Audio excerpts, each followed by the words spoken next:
विद्यारंभ करिष्यामि सिद्धिर्भवतु मे सदा सिद्धिर्भवतु मे सदा।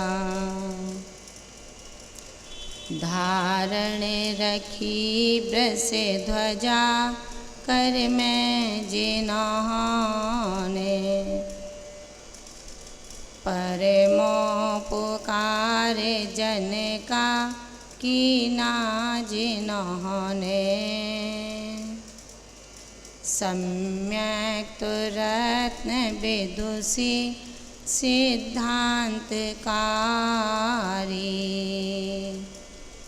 गणनी विशुद्ध मतिमा जय हो तुम्हारी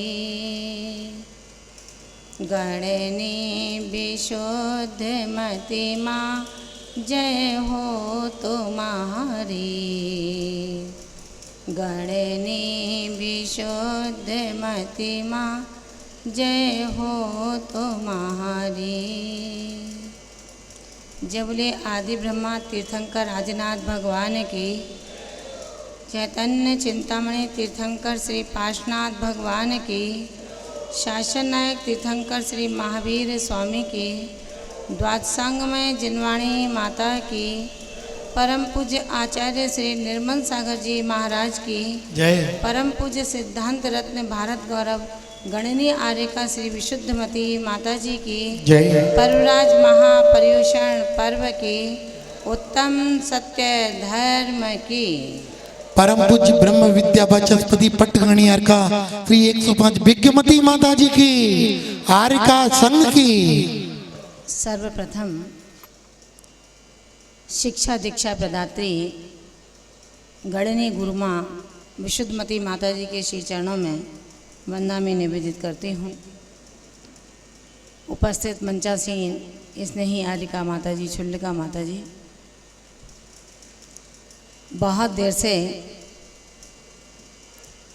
सत्य धर्म का व्याख्यान चल रहा था, सुन रहे थे आप सभी। कुछ बोलने की आवश्यकता नहीं समझती हूँ। सत्य धर्म को हमारे पूर्वाचार्यों ने अपनी आगम और आध्यात्म की शैली में बहुत कुछ कहने का पुरुषार्थ किया है। आगम के दृष्टांत से उसी को दाष्टांत का रूप दिया गया, जो कपोल कल्पित कोई कहानी नहीं थी, सत्य ही घटना थी। आचार्यों ने सर्वार्थ सिद्धि राजवार्तिक जैसे उत्कृष्ट ग्रंथों में कहा है, जो साधक दूसरे को क्लेश पहुंचाने वाले वचनों को छोड़कर अपने लिए और दूसरे के लिए हित करने योग्य वचनों का प्रयोग करता है, वही सत्य धर्म कहलाता है। सत्य धर्म हंसी मजाक और मखौल का धर्म नहीं है। सत्य धर्म किसी भी तरह मनोरंजन परक धर्म नहीं है। सत्य धर्म नाना नानी की कहानियों को सुनाने वाला धर्म नहीं है। सत्य धर्म जीवन की बुनियाद पर एक भव्य इमारत का निर्माण करने वाला धर्म है। महान भावों, कर्कश कटुर शब्दों के माध्यम से आप अपने व्यवहार को मलिन करते हो। आचार्यों ने कहा है, पूजा, प्रक्षाल, गुरुओं के गुणानुवाद ये एक अलग चीज़ है। रसना के माध्यम से हर शब्द हर किसी के जेहन को संतुष्ट कर सके, हर किसी की आत्मा को आह्लादित कर सके, हर किसी की क्रियाओं में प्रसन्नता का आमोद भर सके, उसे सत्य धर्म कहते हैं। सत्य धर्म डाल डाल पात पात पर घूमने वाला नहीं है। सत्य धर्म पैरों से कुचलने वाला धर्म नहीं है। सत्य धर्म वो नहीं है जो मेरे मन में आया उसको मैंने कह दिया। सत्य धर्म है हित मित संभाषण। हित माने जो दूसरों के लिए हितकारी हो, जो दूसरों के कष्ट को दूर करने वाला हो। मित वह है जो सीमित हो। जितना ज़्यादा बोला जाएगा उतना सत्य कम होगा, और जितना कम बोला जाएगा उतना सत्य ज़्यादा होगा। इसीलिए कहा गया है कि जितना मौन व्रत धारण कर सकें वो बहुत अच्छा है। इतना ही नहीं, ये भी आगम में कहा गया है, अगर आप हितोपदेशी भाषा का प्रयोग करते हैं और वो हितोपदेशी भाषा सरल नहीं है, तरल नहीं है, लुभावनी नहीं है, लेकिन कटु है, फिर भी वो किसी के मार्ग के लिए एक सेतु का काम कर जाती है। जिन धर्म की हर शैली, जिन धर्म का हर धर्म घाट है, घाट का काम क्या होता है? घाट का काम इस किनारे से उस किनारे तक पहुंचाना होता है। ये जैन धर्म का हर एक पहलू घाट का काम करता है। इस पर अगर हम सही रीति से चलते रहेंगे तो हमारे जीवन में घाट घटना में तो परिवर्तित हो सकता है, लेकिन कभी दुर्घटना में परिवर्तित नहीं होगा। और हमें यही चाहिए।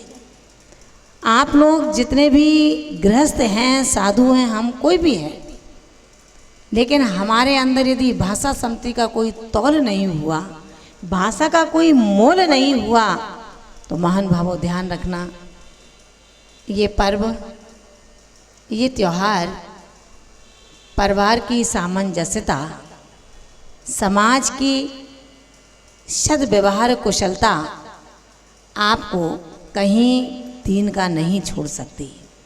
क्योंकि कहा है यदि आपका एक शब्द भी किसी दूसरे को कष्ट पहुंचाता है तो समझना आपकी आज तक की गई सभी भलाई पानी में मिल चुकी है। और कहा गया है आग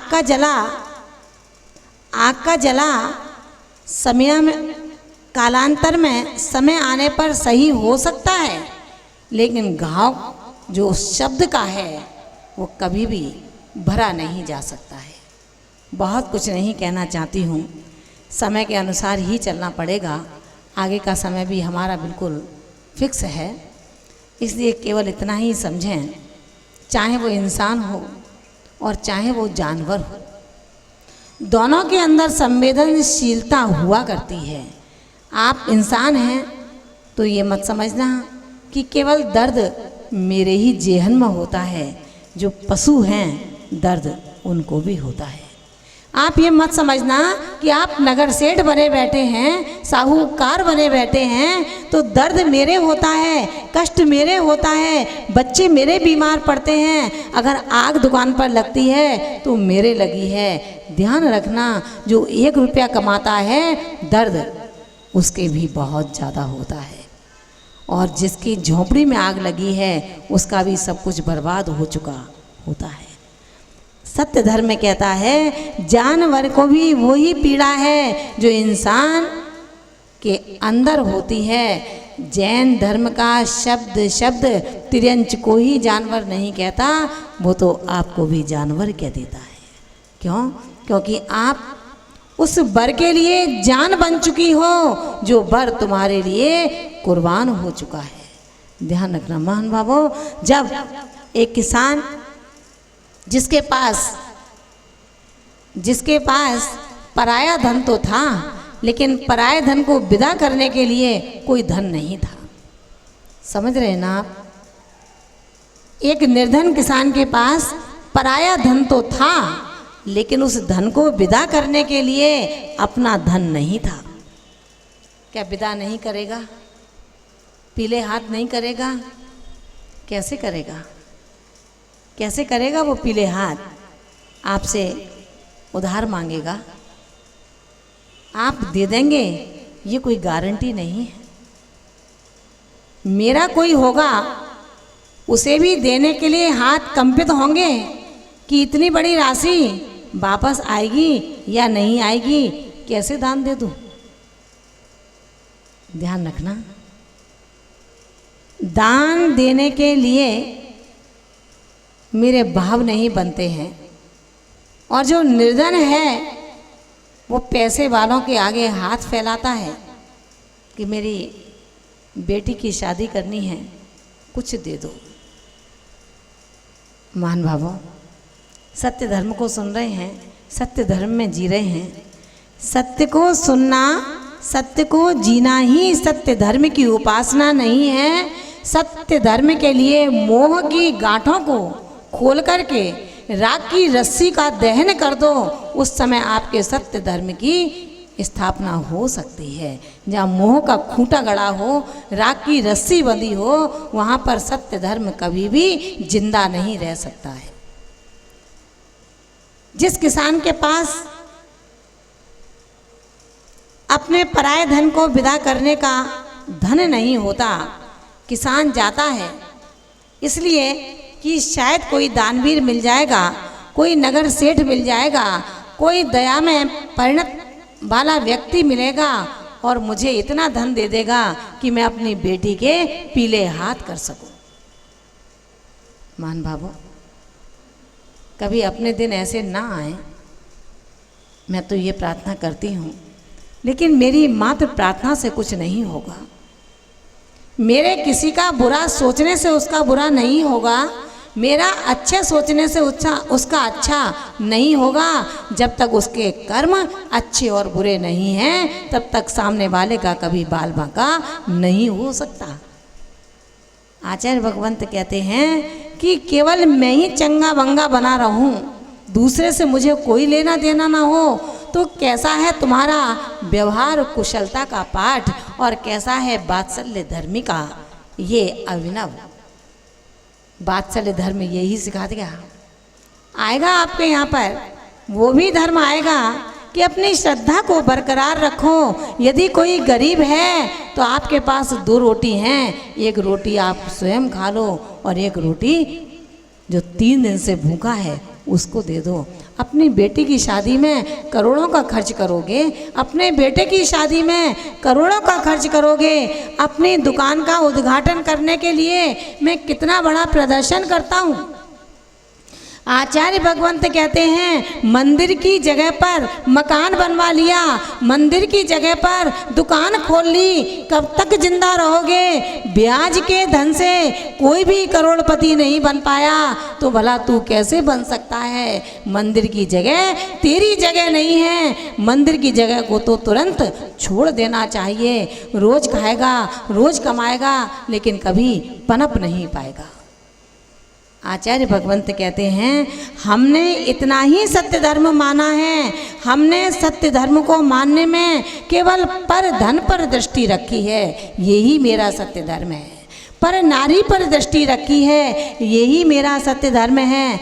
पर संपत्ति को अपना बनाना चाहा है, यही मेरा सत्य धर्म है। अपने सगे भाई की भूमि को हड़पने का भाव रखा है, यही मेरा सत्य धर्म है। मेरी दुकान पर रोज ग्राहक आता है, जितना लेना चाहूँ उतना ले लेता हूँ, लेकिन एक भाई को 2 रोटी के लिए कभी पूछता नहीं। अरे आपके दुकान पर इतने लोग आते हैं, आपका बच्चा आपकी दुकान पर बैठने योग्य है। ध्यान रखो, यदि तुम्हारे परिवार की परवरिश के लिए तुम्हारी दुकान चलती है तो दान मत दो, लेकिन जो तेरे भाई का बेटा है, जो बेघर है, बे आजीविका के घूम रहा है, उसको अपनी दुकान पर एक छोटा सा कोना दे दो। सत्य मानना बंधुओं, आपकी दुकान नहीं, आपका बहुत बड़ा कारोबार हो जाएगा। जो दूसरों को स्थान देता है, उसका स्थान दिव्य शक्तियाँ आकर के स्वयं ले लेती हैं।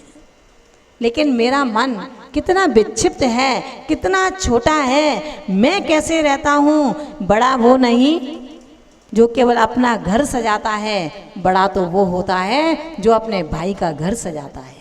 बड़ा वो नहीं जो केवल पकौड़ा बनकर के रह जाता है, बड़ा तो जब बनता है जब दही को चारों ओर से लपेट लेता है, उसे दही बड़ा कहते हैं। जो दही से लिपटा नहीं है उसको तो सिर्फ पकौड़ा कहते हैं। ध्यान रखना महान भावों, सत्य धर्म को सुन रहे हैं। सत्य धर्म मखौल का धर्म नहीं है, मैं बार बार कहती हूँ। जो सत्य धर्म को पालन करता है उसको अग्नि कभी जला नहीं सकती। जो सत्य धर्म का पालन करता है उसको पानी कभी बहा नहीं सकता। जो सत्य धर्म का पालन करता है दुश्मन की तोपें भी उसको बर्बाद नहीं कर सकती। ये सत्य धर्म है। सत्य धर्म को जीने का हौसला चाहिए, सत्य धर्म को करने का कुछ उजाला चाहिए। सत्य धर्म मोबाइलों में नहीं होता, सत्य धर्म तो तुम्हारे कर्ण रंध्रों से आत्म प्रदेशों में श्वासें भरता है। ध्यान रखना बंटी भैया, बहुत कहना पड़ता है, रोज कहना पड़ता है। 5 वर्ष के शिशु को यदि प्यार से कह दो बेटा मोबाइल से आंखें खराब हो जाएंगी, बेटा मोबाइल नहीं पकड़ेगा। लेकिन कैसे बेटे हो, रोज रोज तुम्हारी माँ, तुम्हारी बहन, तुम्हारे गुरु समझा रहे हैं बेटा ये मोबाइल तुम्हारे जीवन को बर्बाद कर देगा। अभी कहा था ना, एक स्माइल है, स्टाइल एक मोबाइल है। स्माइल भी खराब है, मोबाइल भी खराब है, स्टाइल भी खराब है। आप तो केवल ना मोबाइल की लत लगाओ, न स्टाइल की लत लगाओ, न स्माइल की लत लगाओ। आपको अगर कुछ लत लगानी है, कुछ लत लगानी है तो सिर्फ अपने अंदर उत्साह भरो। उत्साह अंदर होगा तो चेहरे पर प्रखरता, प्रसन्नता आपो आप दिखाई देगी। जब चेहरे पर प्रसन्नता केवल स्माइल से लाओगे तो झूठी स्माइल होगी। वो झूठा हंसना है, केवल अपने ऐब को छिपाने के लिए वो हंसी की जाती है। इसलिए महान भावों, जब किसान पर कुछ नहीं होता, जंगल में पहुंचता है, जंगल में शेर मिलता है। शेर किसी को छोड़ता है क्या? है? नहीं छोड़ता। लेकिन उस निर्भीक व्यक्ति ने कहा कि हे वनराज, हे सिंहराज, मुझे पैसा चाहिए। क्या कहा? मुझे पैसा चाहिए, मेरी बेटी की शादी के लिए मुझ पर दाम नहीं है। काम है, तुम जो कहो मैं काम कर दूंगा, लेकिन दाम चाहिए। शेर ने कहा, रे किसान, तुम क्यों घबराते हो? वो जंगली जानवर है, बर्बर पशु है, क्रूरता जिसके जेहन में समाई हुई है, लेकिन वो भी सत्य की भाषा को समझता है, वो भी सत्य की करनी को समझता है। उसने कहा ये दुखी है, इसका भक्षण नहीं करूंगा। ये सत्य के मार्ग पर जाना चाहता है, सच्चा इंसान है। उसने कहा घबराओ मत, जाओ मेरी गुफा में जाओ, जितना पैसा चाहिए ले जाओ। वो गुफा में जाता है, पैसा ले लेता है। जब वापस जाता है, उस शेर ने कहा कि रे किसान, ध्यान रखना, तुम्हारी बेटी की शादी है, जितना पैसा चाहिए मेरी गुफा से आकर के ले जाना, लेकिन जिस दिन तुम्हारी बेटी की शादी हो उस शादी में मुझे ज़रूर बुलाना। क्या कहा? जिस दिन बेटी की शादी हो मुझे ज़रूर बुलाना। मान भावों, ध्यान रखना, हम क्या शेर से भी गए बीते हो सकते हैं? शेर ने कहा, किसान ने कहा ठीक है। किसान चला जाता है, शादी की तैयारी करता है। उसके यहाँ पर 3 दिन बाद बारात आने वाली है उसकी कन्या की विवाह के लिए। विवाह का दिन आ गया। शेर भी उस विवाह में कन्या की ओर से आया था। जो बाराती आए उस शेर को देखकर डरने लगे। स्वाभाविक बात है, डरेंगे। लेकिन जिसके घर में रिश्तेदार आए हैं वो तो जानते हैं ना मेरे रिश्तेदार कैसे हैं, मेरे अतिथि कैसे हैं। जो आपके यहाँ आया है उसका बहुमान, उसका सम्मान और उसके सम्मान में अपने अड़ोसी पड़ोसियों को कैसे बुलाऊं, कैसे अपने अतिथियों का सम्मान करूं, ये मेजबान जानता है, ये मेहमान नहीं जानता। जब शेर भी बारात में आया, बारात वालों देख करके डर जाते हैं। किसान ने क्या कहा पता है? आपके यहाँ कोई आते हैं तो आप माताजी के पास लेकर के आते हैं, माताजी ये हमारे समाज के प्रतिष्ठित व्यक्ति हैं, आप इनको आशीर्वाद दीजिए। माताजी आशीर्वाद दे देती हैं। आपने उनसे भी माताजी के बारे में 2 शब्द अच्छे बोले होंगे, तब उनका मन बना कि मैं आपकी माताजी के दर्शन करूं। शेर जब बारात में आता है, शादी में आता है, बाराती देखते हैं, डर जाते हैं। वो किसान कहता है कि अरे डरो मत, ये तो गधा है, शेर नहीं है। क्या कहा? डरो मत, ये तो गधा है, शेर नहीं है। शेर ने जैसे ही सुना, उसके कान खड़े हो गए और वापस लौट गया अपने जंगल पे, गुफा की ओर। गुफा में जाकर के बैठ गया, विचार करने लगा कि कैसा है ये किसान, अपने सत्य वाक्यांशों का भी पालन नहीं करता। बैठा था, दर्दे दिल था, विदा होने वाली है, किसान को पैसे की जरूरत पड़ी। फिर उसी जंगल में आया, उसने कहा हे सिंहराज मुझे पैसा चाहिए। सिंहराज ने कहा जाओ ले लो मेरी गुफा से जितना पैसा चाहिए, लेकिन हे किसान पहले एक काम करना होगा, पहले एक काम करना होगा। ये कुल्हाड़ी मेरे पास में रखी है, इस कुल्हाड़ी से मेरे सिर में एक चोट कर दो, और यदि तुम चोट नहीं करते हो, मेरे सिर पर कुल्हाड़ी नहीं मारते हो, तो मैं तुम्हें खा जाऊंगा। अपने जीवन को बचाने के लिए उस किसान ने उस कुल्हाड़ी को उठाया और पूरी ताकत के साथ उस शेर की गर्दन पर वार कर दिया। खून की धारा बहने लगती है। किसान उस कुल्हाड़ी को रखता है और गुफा में जाता है, जितना धन लेना होता है लेता है, चल देता है। दर्द से कराहते शेर ने कहा कि रे किसान ध्यान रखना, 8 दिन बाद पुनः मुझसे मिलने आना। किसान सीधा सीधा चला जाता है, शादी करता है, विदा करता है। 8 दिन बाद पुनः अपने वचनानुसार आता है। शेर ने कहा किसान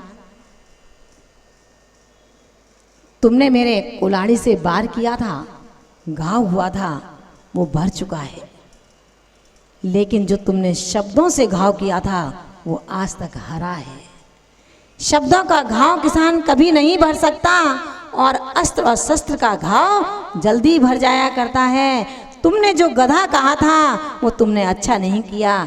अपने शब्दों को तुम्हें ध्यान से बोलना चाहिए। शब्द समारे बोलिए, शब्द के हाथ ना पाओ। एक शब्द औषधि करे, एक शब्द करे घाव।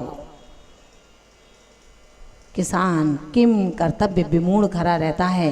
महान भावों, इसीलिए कहा है अपने जीवन में हम कितने बड़े शहंशाह बन सकते हैं, किसी को हम छोटा ना समझें।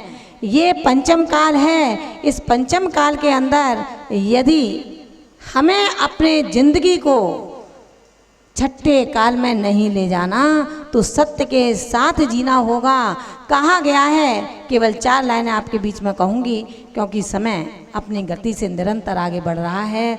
संकट में साहस,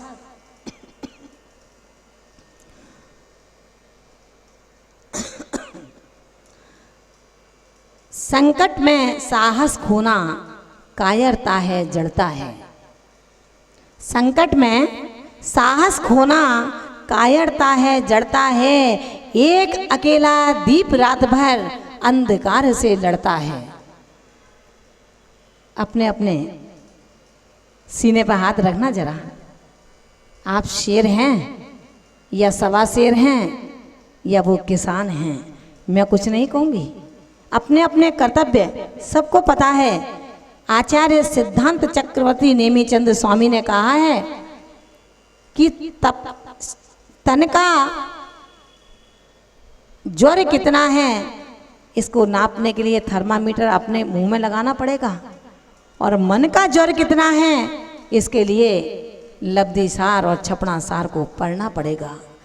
हम कितने बड़े काम करते हैं, सामने वाला हर कुछ पहली को समझता है। आप किस तरह अपने काम को अंजाम देना चाहते हो, लेकिन ध्यान रखना संकट में साहस खोना कायरता है, जड़ता है। एक अकेला दीप रात भर अंधकार से लड़ता है। इतिहास उठाकर देखो मित्रों, इतिहास उठाकर देखो मित्रों, हर युग यही सिखाएगा। सच्चाई के लिए हमेशा शीश काटना पड़ता है, सच्चाई के लिए हमेशा शीश काटना पड़ता है। महान भावों, इन्हीं वाक्यांशों के साथ में अपने वक्तव्य को यहीं विराम देना चाहूँगी और आप सबसे यही कहना चाहूँगी, आपने जो एक कदम उठाया है, आपने जो एक कदम उठाया है कुछ मित्रों के कहने पर, आपने जो कदम उठाया है कुछ मित्रों के कहने पर, उस कदमों पर सफल होना है अपने विश्वास रूपी इत्रों पर। आने वाला समय एक इतिहास रच कर के जाए। ये मत सोचना कि मैंने कहने से ये काम अपने हाथों में ले लिया, अगर कोई मुझे नहीं कहता तो आज हम भी आराम से रह रहे होते। समझ रहे हो ना मेरा इशारा? ये जो पूज्य माता जी के वर्षा योग का दायित्व तो आपने अपने कंधों पर लिया है, इसे भक्ति के साथ में निभाइए। ये मत कहना कि ये विनोद और सुरेंद्र जी के कहने पर हमने इन बातों में आ गए और चातुर्मास को जैन मिलन के मत्थे इन्होंने मर दिया।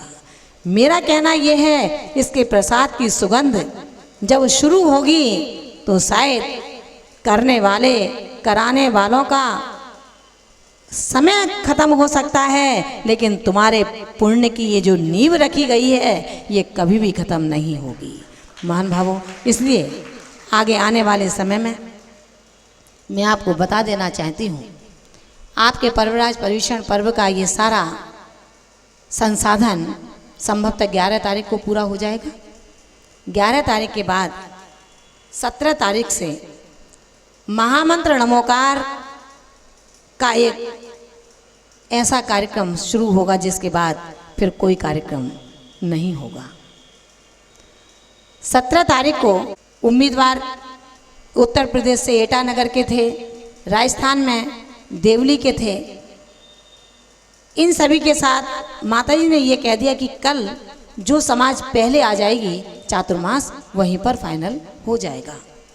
चूँकि देवली पास में था चांदखेड़ी के, उन्होंने सोचा एटा वाले क्या आ पाएंगे, हम पहुंच जाएंगे, पास में आराम से जाना है, दूर नहीं है। और एटा वालों ने सोचा कि बहुत दूर हैं, एक दिन पहले चलेंगे तभी समय पर पहुंच पाएंगे। समय से पहले एटा की समाज आ गई और देवली की समाज नहीं आ पाई। चातुर्मास कहे हुए वाक्यांशों के अनुसार एटा फाइनल हो गया।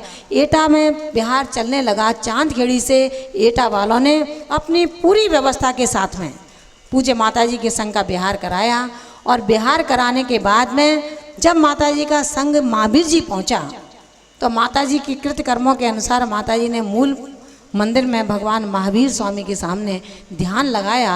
ध्यान लगाते ही वहाँ पर एक दिव्य शक्ति का उद्भवन हुआ, प्रकट हुई। उन्होंने माताजी से कहा कि हे साध्वी, अगर तुम अपने सिर की वेदना को दूर करना चाहती हो तो 35 दिन का नमोकार हमारे क्षेत्र पर करिए।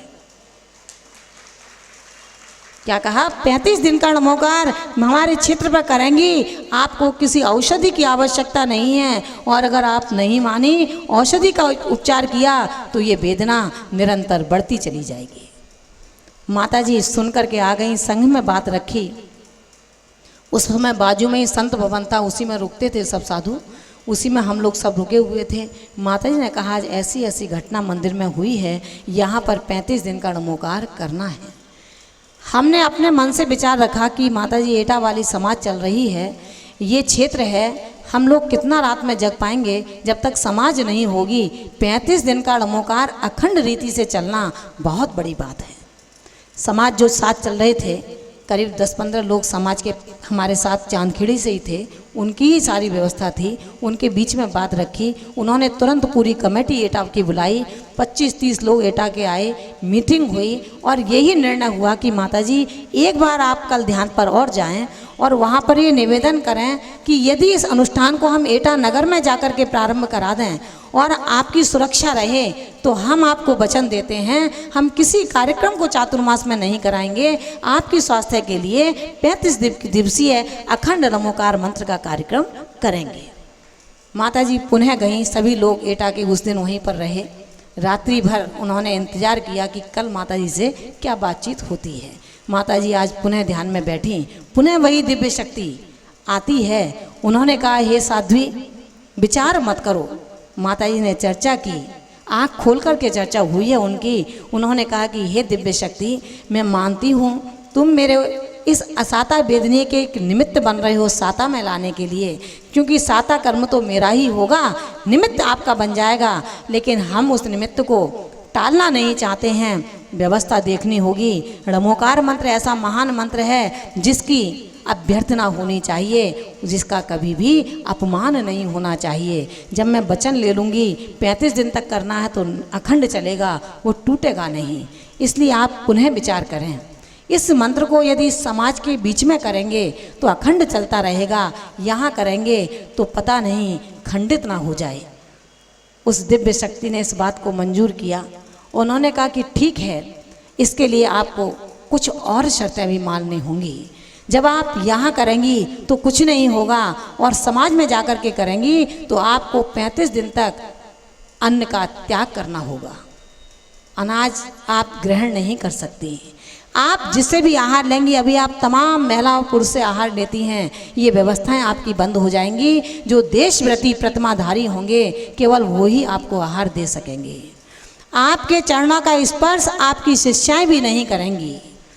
और जो वैयावृत्ति अगर आपको करानी है तो शुद्ध वस्त्र में जब तक अखंड नमोकार चलेगा तब तक ब्रह्मचर्य का पालन करने वाली महिला आपका स्पर्श करके आपकी वैयावृत्ति कर सकेगी।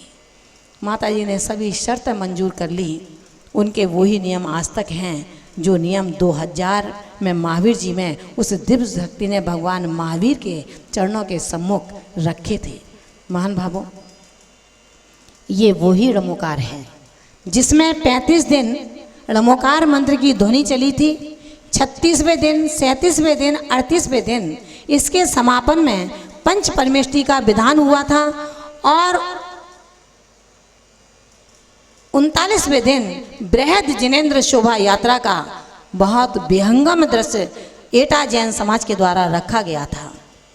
महान भावों, आज 39वां दिन हो गया, लेकिन माताजी के फूड़े में कहीं कोई कमी नहीं आई। हमारा श्रद्धान डगमगाने लगा। हमने कहा, माताजी आप कैसी दिव्य शक्तियों की बातों में आ गई? आपकी बीमारी में कहीं कोई कमी नहीं है। कोई भी उपचार करते हैं उफान लेकर के ये बीमारी आती है, क्या हुआ है? माताजी ने कहा, बेटा मेरी साधना में कहीं कमी रही होगी।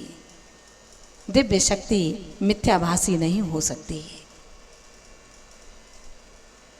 गुरु के आगे कौन बोल सकता है? एक सुंदर व्यवस्था रथ यात्रा की, जो कम से कम 2 किलोमीटर की रथ यात्रा सजी हुई खड़ी थी।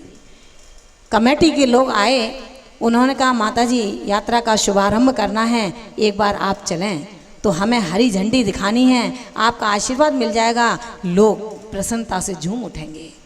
माताजी उठने ही वाली थी, उन्होंने संघ को आदेश दिया कि सभी लोग तैयार हो जाएं और रथ यात्रा का शुभारंभ करने अपने को आगे चलना है। हम सब लोग तैयार थे। देखते क्या हैं, झंझावात वायु के साथ 11 बजे के समय ऐसा हुआ जैसे रात्रि के 12 बज चुके हैं।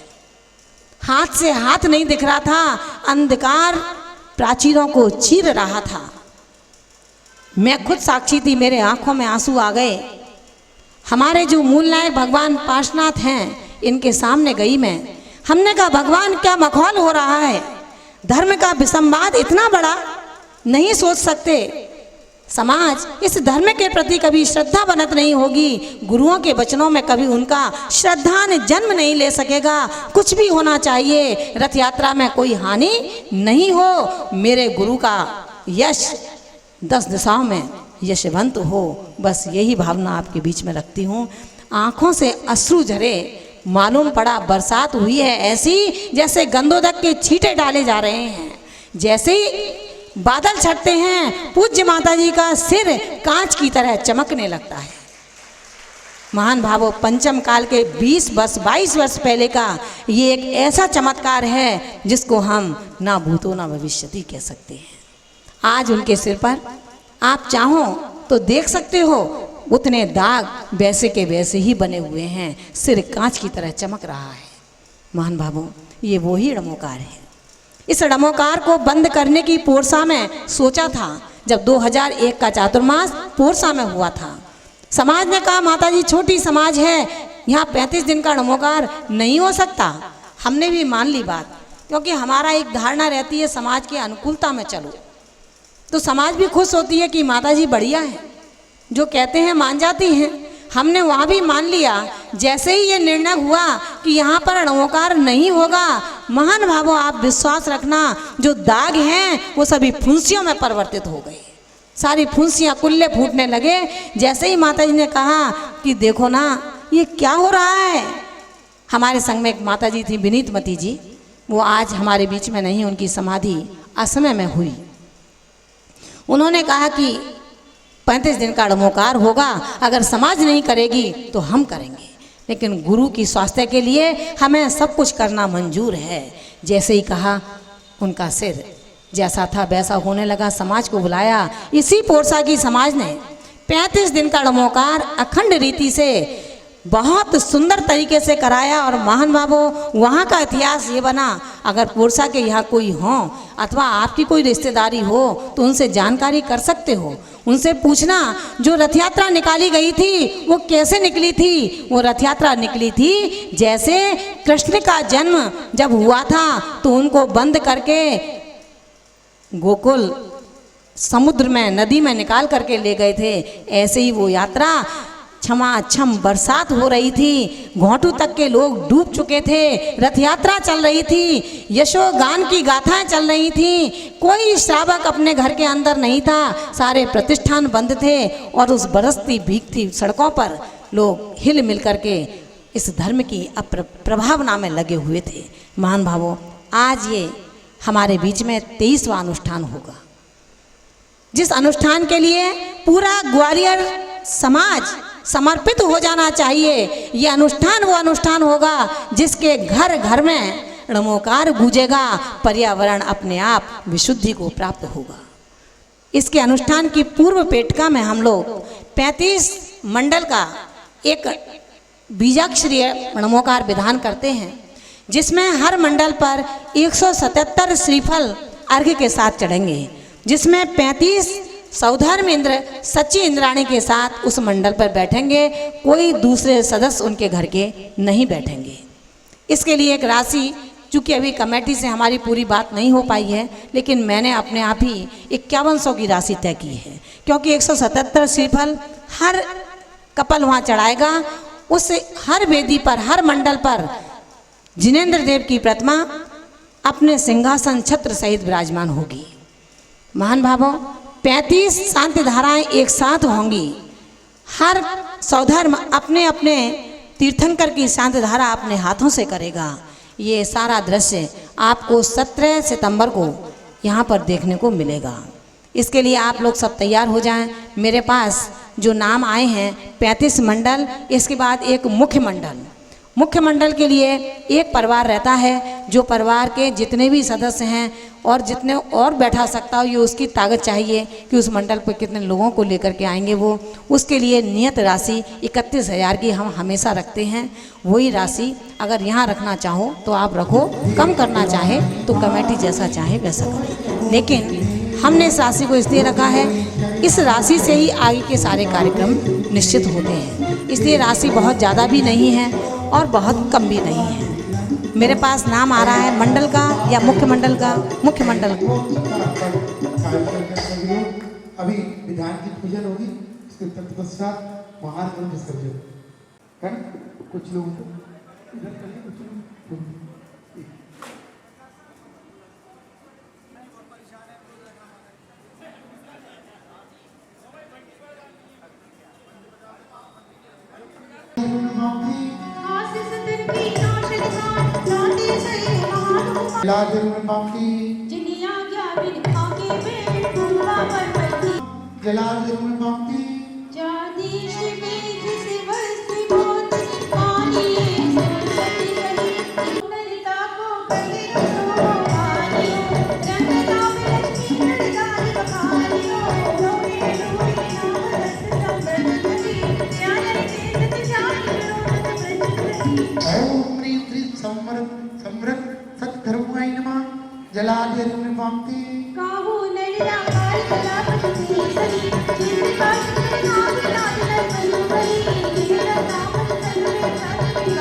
स्थापन सतधर्म नमः जलादि पामती ओम ह्रीं श्री संभावना सतधर्म नमः जलादि पामती जीवे अनंत अनादि लगड़ आवे हरि द्रव्य मोती पांच लक्षणी हरि सूत्र सो जानिए भाव शक्ति सो जानिए जो मनानी ओम ह्रीं श्री भाव सतधर्म नमः जलादि पामती किसी वस्तु की नमः मार्गम पामती सत्य धर्म जग पूजे